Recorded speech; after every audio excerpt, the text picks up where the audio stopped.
Jemi në një konkurs ndërkombëtar të radhës në vazhdën e dhjetra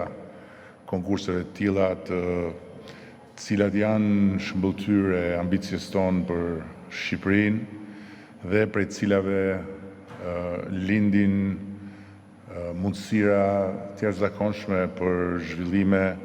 që ndryshojnë jo vetëm cilësinë e jetës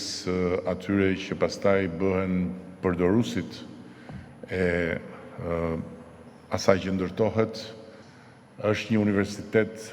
i hapur në kuptimin e plot fjalës, sepse u jep mundësi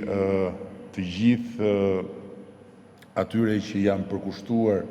arkitekturës dhe zhvillimit urban këtu në vendin tonë që të ballafaqojnë dijet e tyre, të ballafaqojnë bindjet e tyre me dijet dhe me bindjet e arkitektëve dhe të studiove që janë në pararoj të zhvillimit urban në botë. U jep mundësi të rriten profesionalisht, u jep mundësi të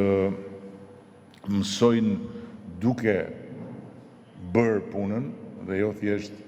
teorikisht. Jemi në kushtet kur kemi gati zanafillën e një projekti shumë të madh dhe ambicios për kampusin e ri universitar të Durrësit, për të investuar në një zhvillim që do të përmbyll një proces të nisur shumë vite më parë dhe pas një lloj plani realisht serioz me çeljen e këtij universiteti dhe do të mundsoj që këtu në këtë territor të mos ketë thjesht studentë që vinë për të marrë mësim dhe për të larguar, po të ketë një qendër komunitare studentore